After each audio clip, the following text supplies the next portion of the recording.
The power of silence. Joe was an old man aged 75 years. He lived very happily and formed a beautiful family. His children grew up and moved to different cities in pursuit of good career and future. He lived in a small village carrying the memories of his deceased wife. Joe had 4 grandchildren and they used to visit him during their holidays. And it was the vacation time and Joe was eagerly waiting for the arrival of his grandchildren. He was preparing his home for the kids, cleaning the home, mowing the garden, rearranging the household items, buying the favorite foods, dresses for the children, etc. In the busy arrangements, he lost his favorite watch. Old watch. The watch was gifted by his dead wife when their first child was born. Joe treasured the watch and it became his sole companion after his wife's death. He forgot the watch missing and was happy receiving the kids at home. It was only the next day when he was about to take bath, he remembered that the watch was missing. He saw the watch last when he was arranging things in the barn. He was shocked and very upset. His grandchildren asked him why he was so dull and asked him what troubled him. Joe said, "Dear children, I lost the most precious watch I have ever had and I ever got in my life.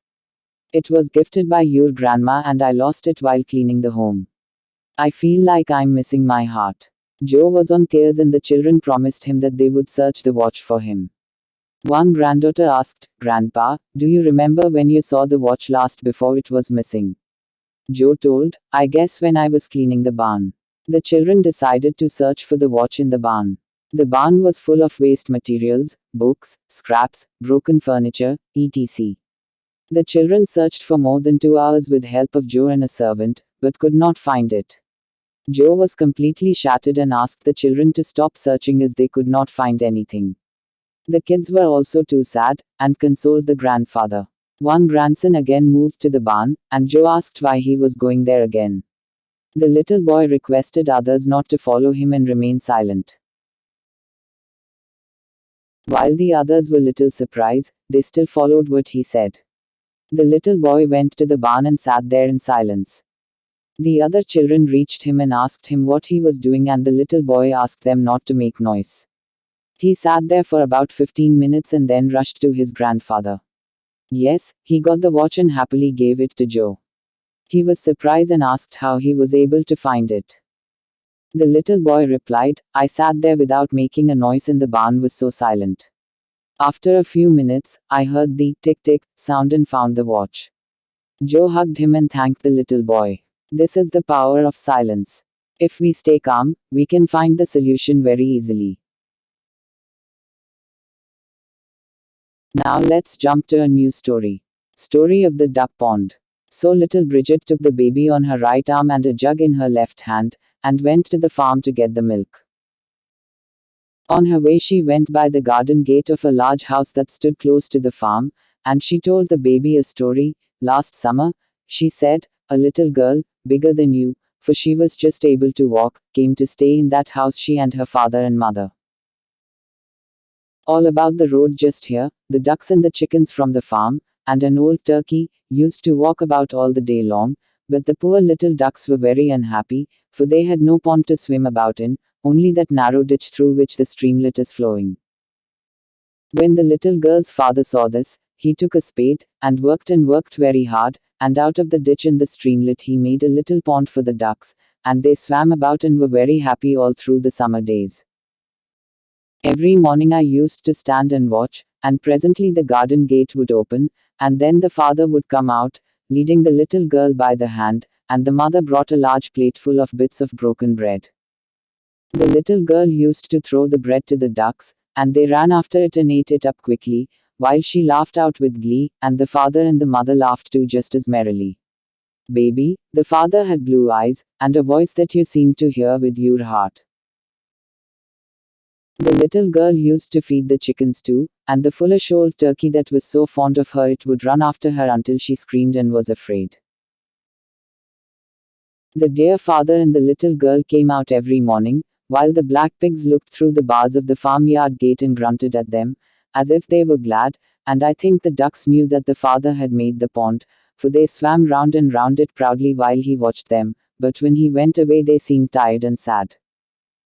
The pond is not there now, baby, for a man came by one day and made it into a ditch again, and the chickens and the ducks from the farm are kept in another place. The little girl is far away in her own home, which the father made for her, and the dear father lives in his own home too in the hearts of those he loved. That was the story that Bridget told the baby. Now let's jump to a new story. Story of the kite. It was the most tiresome kite in the world, always wagging its tail, shaking its ears, breaking its string, sitting down on the tops of houses, getting stuck in trees, entangled in hedges, flopping down on ponds, or lying flat on the grass, and refusing to rise higher than a yard from the ground. I have often sat and thought about that kite, and wondered who its father and mother were. Perhaps they were very poor people, just made of newspaper and little bits of common string knotted together, obliged to fly day and night for a living, and never able to give any time to their children or to bring them up properly. It was pretty, for it had a snow-white face, and pink and white ears, and, with these, no one, let alone a kite, could help being pretty. But though the kite was pretty, it was not good, and it did not prosper. It came to a bad end. Oh, a terrible end indeed. It stuck itself on a roof one day, a common red roof with a broken chimney and 3 tiles missing. It stuck itself there, and it would not move. The children tugged and pulled and coaxed and cried, but still it would not move. At last they fetched a ladder, and had nearly reached it when suddenly the kite started and flew away, right away over the field and over the heath, and over the far, far woods, and it never came back again, never, never. Dear, that is all. But I think sometimes that perhaps beyond the dark pines and the roaring sea the kite is flying still, on and on, farther and farther away, forever and forever. Now let's jump to a new story about respect for the aged. Some young girls on their way to Sunday school cast many humorous glances and subdued tittering toward one of their own age who was walking quietly along beside a venerable man, one who had helped build up the country. It was observed by the pair, but they cared little for it. Only the thoughtless girls did themselves an injustice. It was inappropriate conduct on any day, but upon the Lord's Day it seemed even more unbecoming. In former times church-going persons went to their worship reverently, and, reaching the house of God, entered with the utmost respect. When seated, they did not twist around in their seats to gaze at some newcomer. Perfect attention was given to the sermon, and it was the theme at home in the evening. Clothing, however rich or poor, need not be scanned or criticized. When you and I came upon this earth, we were treated equally in that respect. But to return to the subject. The gray-haired man was a Sunday school teacher, and had taken the pains to invite some new residents to attend meetings in Sunday school, and, seeing the timidity of the young lady, invited her to walk with him. This was true kindness and courtesy on his part. I know he was once taken a little by surprise when a young person, meeting him, bowed and quietly said, "Good afternoon." Said he in relating the incident, "I thought a good deal of that bit of politeness, for young folks don't notice me on the street, they pass right along. If, in meeting a person upon the street, you slightly bow, or lift the hat, it does not mean an invitation to form an acquaintance. It always looks well for one who is well dressed to render a slight inclination of the head if meeting another less favored of fortune." The poor and the laboring classes already feel the comparison between their and your circumstances keenly enough without any display of conscious superiority or ill-bred pride. I know of a tired little boy who, coming from his long day's work, was mortified to meet a nicely dressed young lady, but said he that night at home, "She spoke just as politely to me as if I had been Brother Brigham, and she's the nicest and best woman in the world, and I'm going to be as near like her as I can." Some years later he was her escort through a wild portion of country, and he seemed to take delight in bestowing every attention to her and her little children. If she had turned up her nose or giggled at him, do you suppose he could have felt as well toward her? The lounger, the vagabond and the wicked are easily recognized, and have no claim to our notice, but among strangers many we meet are our equals and some are superiors. Let me relate an incident which occurred perhaps 12 years since, in Salt Lake City, as told to me by the young man, who is now a very prominent and beloved gentleman, whom you all know. I was upon the sidewalk and approaching the crossing. I was in great haste, and as I neared the plank, an aged man was in advance of me.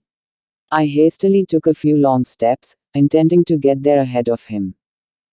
Another step arid I would have accomplished it, but, as I brushed close to him, he turned, saw my eagerness, and politely lifted his hat, stepping aside for me to pass. My momentum was such that I could not stop before I had one foot on the plank, but there I paused, transfixed with shame, a very tableau of precipitate haste and rudeness. We gazed in each other's eyes until he kindly extended his hand in acknowledgement of my distressed apologies, which I knew by his gracious smile and adieu he understood. I could not speak his language, but I learned then and there a lesson from him that I have never forgotten. Respect to others. There is another thing I would like to mention, which is, speaking of others with too great familiarity. Shall we not speak of our friend as Brother Joseph Hall instead of Joe Hall, especially as the gentleman is one of your ward teachers? Remember him as an officer in the church of which you are a member. Strive to emulate the calling and mission of the teachers, guardians of peace and guides to truth. Well, if you think that's as good as a motto, write it on your bookmark, for it is true. The teachers have your welfare more closely in view than even your bishop. Their frequent visits have given them an insight into your heart, they know your life and circumstances. In sickness, they are to be depended upon for consolation and spiritual aid. You can go to them for counsel, for advice in worldly matters, and if you are in sorrow, you can confide in them. You may think their office a small one, but I can tell you the teachers of the ward are like the index to the book, go to them for what you want to find. Boys, you can never become a bishop, president of a stake, or attain to any other high calling until you have qualified yourselves as teachers. Therefore, honor them and strive to win and keep their confidence. Now let's jump to a new story. Story about the mother's heart. If children could realize how indifference and disrespect to parents wound the heart, they would never offend in that way. Honor thy father and thy mother, is one of the first commands, and was intended to be obeyed as much as any other. When one of God's commands is disobeyed, a penalty is sure to follow, whether the transgressor realizes the cause or not. It may be that every disappointment, loss, sickness, or affliction is a penalty mercifully appointed to pay the debt here instead of hereafter. If so, what a load we would carry with us into the next life, to our great shame and hindrance if we do not expiate, in part, our faults while here. If a person should make you a costly present, you would entertain the most pleasant feelings toward that one, your countenance would brighten and your step hasten to do some kindness in return, and this you would perhaps consider almost nothing in comparison. Yet, to those who gave you the first smile and welcome, shelter, food and clothing, loving care and teaching, do you respond as willingly? If so, how sweet must be the thought; if not, there will be much to regret some day.